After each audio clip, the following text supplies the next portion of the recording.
Welcome to S education.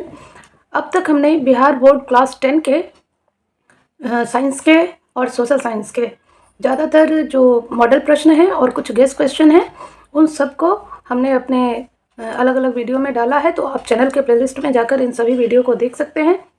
आज political science के शेष बचे। कल के वीडियो में हमने 8वें प्रश्न राजनीतिक दल को लोकतंत्र की रीढ़ क्यों कहा जाता है इस पर डिस्कस किया था। और आज हम बात के बचे हुए 18 प्रश्न यानी टोटल 10 और प्रश्नों को डिस्कस करेंगे। और इन प्रश्नों को आप ये मान के चलिए कि इससे बाहर कुछ भी नहीं आएगा। तो इन प्रश्नों को आप स्क्रीनशॉट लेके इसका नोट्स को बना लीजिए और अच्छे से उसको याद कर लीजिए ताकि आप 400 प्लस मार्क्स ले आए अपने एग्जामिनेशन में। तो चलिए शुरू करते हैं आज का वीडियो। आज का 9वां प्रश्न है, लोकतंत्र में सूचना के अधिकार की क्या भूमिका है। तो सूचना का अधिकार अधिनियम 2005 में राजस्थान में लागू किया गया था, जो 2005 के बाद पूरे भारत में लागू कर दिया गया। तो ये है क्या? तो लोकतंत्र में सूचना का अधिकार अधिनियम एक महत्वपूर्ण भूमिका निभाता है। ये अधिनियम भारत के प्रत्येक नागरिक को यह अधिकार देता है कि वो भारत सरकार के किसी भी कार्यालय से सार्वजनिक जानकारी प्राप्त कर सकता है। सूचना का अधिकार नागरिकों को सशक्त बनाने, सरकार के कार्यों में पारदर्शिता लाने और भ्रष्टाचार को नियंत्रित करने में एक महत्वपूर्ण भूमिका निभाता है। सूचना का अधिकार अधिनियम 2005 से जो संविधान संशोधन है उसके द्वारा पूरे भारत में लागू किया गया था, जिसके तहत आप जिसको RTI एक्ट कहते हैं, राइट टू इन्फॉर्मेशन, और इसके माध्यम से भ्रष्टाचार पे एक बहुत बड़ा लगाम लगाने में ये हेल्पफुल रहा है। अगर किसी भी जगह में आपको लगे कि कहीं कुछ घपला हो रहा है तो आप एक RTI डाल के और उस कार्यालय से संबंधित सूचना प्राप्त कर सकते हैं। तो यही है सूचना का अधिकार, जो आम नागरिक को भी जो है सरकार किस तरह से काम कर रही है और सरकार पे अंकुश लगाने का एक काम करता है। अगला प्रश्न है, राजनीतिक दलों के 2 प्रमुख कार्य बताएं। तो राजनीतिक दलों के 2 प्रमुख कार्य निम्नलिखित हैं। पहला है मतदाताओं को चुनाव की जानकारी देना और चुनाव प्रचार करना। राजनीतिक दलों का वैसे तो कई काम है। सबसे पहला काम तो होता है उसका चुनाव लड़ना, और चुनाव लड़ने के लिए उनको क्या करना होता है, मतदाताओं को चुनाव किस प्रकार से होगा। जैसे पहले जो चुनाव होता था वो बैलेट पेपर की मदद से होता था, और अभी भी जो पंचायत चुनाव होता है उसमें कुछ बैलेट पेपर का इस्तेमाल होता है और कुछ में जो है EVM मशीन का इस्तेमाल होता है।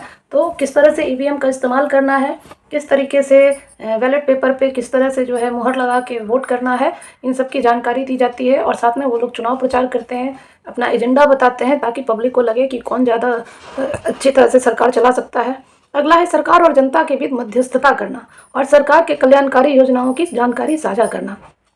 साथ ही ये जो राजनीतिक दल है वो क्या करते हैं, सरकार तक जनता की जो भी समस्याएं हैं वो पहुंचाते हैं, और सरकार के द्वारा जो कल्याणकारी योजनाएं जनता के लिए बनाई जाती हैं वो उसके बारे में जो है उसकी सारी जानकारी, उसका सारा प्रोसेस ये जनता तक पहुंचाते हैं।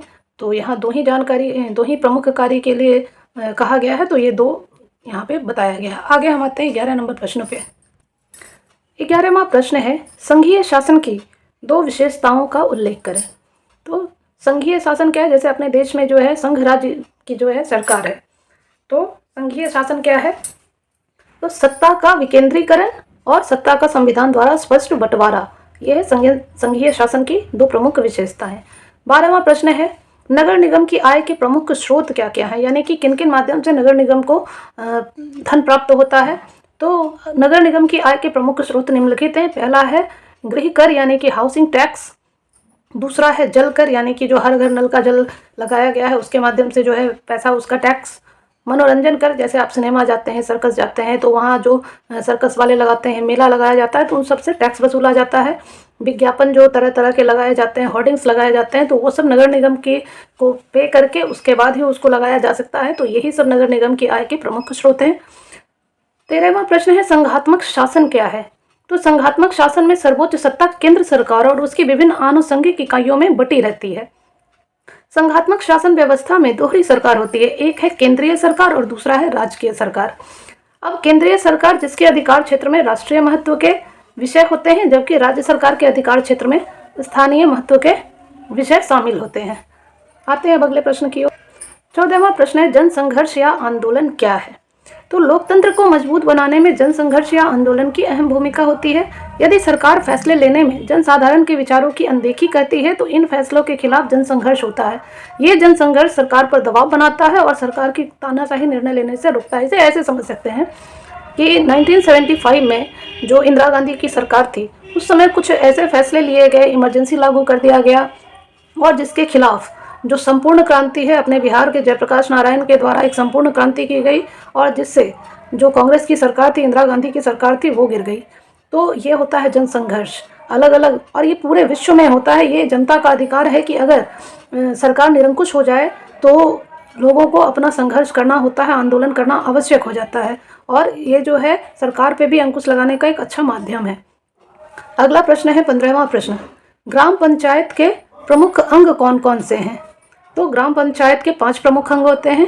पहला है ग्राम सभा, दूसरा है मुखिया, तीसरा है ग्राम कचहरी, चौथा ग्राम रक्षा दल, और 5वां ग्राम पंचायत के सचिव। ये 5 जो है मिलके ग्राम पंचायत का काम करते हैं। 16वां प्रश्न है गरीबी रेखा के नीचे के निर्धारक को लिखें। यानी कि गरीबी रेखा का निर्धारण कौन करता है? तो योजना आयोग के द्वारा पहले किया जाता था गरीबी रेखा का निर्धारण, और अभी वर्तमान की बात की जाए तो योजना आयोग को नीति आयोग के नाम से जाना जाता है। तो नीति आयोग के द्वारा ही जो है गरीबी रेखा का निर्धारण होता है, और ये न्यूनतम कैलोरी पर निर्भर करता है। तो इसको लिखेंगे, भारत में गरीबी रेखा के नीचे का निर्धारण प्रति व्यक्ति मासिक व्यय पद्धति से किया जाता है। यानी कि एक महीने में कोई एक गरीब व्यक्ति किन किन चीज़ों पे खर्च करता है। इस पद्धति में न्यूनतम कैलोरी सेवन के प्रति व्यक्ति व्यय के मौद्रिक मूल्य की गणना की जाती है। कहने का अर्थ ये है कि अगर कोई एक व्यक्ति जो प्रतिदिन जो अपना कमाई कर रहा है, उसमें से जो कुछ खाने पीने में या अपने आवश्यकता की चीज़ों पे जो कुछ खर्च कर रहा है, तो उसका मौद्रिक मूल्य कितना है और कितने में जो उसका जो है पेट भर सकता है, उसका जो मूलभूत ज़रूरत है वो पूरा हो सकता है।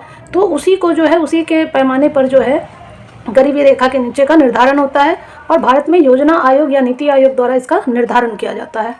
अगला प्रश्न है, संघ राज्य का अर्थ बताएं। तो संघ राज्य में 2 प्रकार की सरकारें होती हैं। इसमें 2 शब्द का इस्तेमाल किया गया है, एक है संघ और दूसरा है राज्य। तो एक केंद्र सरकार होती है और दूसरी राज्य सरकार। जब देश में शासन संचालन के लिए दोहरे स्तर के सरकार का गठन किया जाता है तो वह संघ राज्य कहलाता है। सभी राज्य संघ के ही अंग होते हैं और इसके शासन संचालन के लिए राज्य सरकारें होती हैं। संविधान द्वारा इनमें शक्तियों का बंटवारा किया जाता है। जैसे हमारे देश भारत देश में संघ की बात की जाए तो केंद्र में जो केंद्रीय सत्ता है वो संघ है, और जो जितने भारत के राज्य और केंद्र शासित प्रदेश हैं वो सब मिलाकर जो है वो अंग है संघ के ही, यानी कि केंद्र के ही, भारत के ही अंग हैं, और ये सब मिलाकर जो है संघ राज्य बनाते हैं। और संविधान ये बताता है कि राज्य सरकार की कितनी शक्तियाँ हैं और केंद्र सरकार की क्या शक्तियाँ हैं। 18वां प्रश्न है, भारतीय किसान यूनियन ने भारत सरकार को क्या चेतावनी दी? तो भारतीय किसान यूनियन ने गन्ने और गेहूं के सरकारी खरीद मूल्य में बढ़ोतरी करने, कृषि से संबंधित उत्पादों के अंतर्राज्यीय आवाजाही पर लगी पाबंदियों को समाप्त करने, समुचित दर पर गारंटी युक्त बिजली की आपूर्ति करने, किसानों के कर्ज माफ करने की मांग भारत सरकार के समक्ष रखी, और इन मांगों को नहीं मानने पर रैली, धरना प्रदर्शन और जेल भरो जैसे अभियानों की चेतावनी दी। तो ये था आज का वीडियो। पॉलिटिकल साइंस के सभी जो शॉर्ट क्वेश्चन आंसर है, मोस्ट इंपॉर्टेंट गेस्ट क्वेश्चन और मॉडल प्रश्न पत्र दोनों मिले हुए हैं। तो अगर ये वीडियो आप लोगों को हेल्पफुल लगा हो तो वीडियो को लाइक करें, ज़्यादा से ज़्यादा शेयर करें और चैनल को सब्सक्राइब करें। Thanks for watching.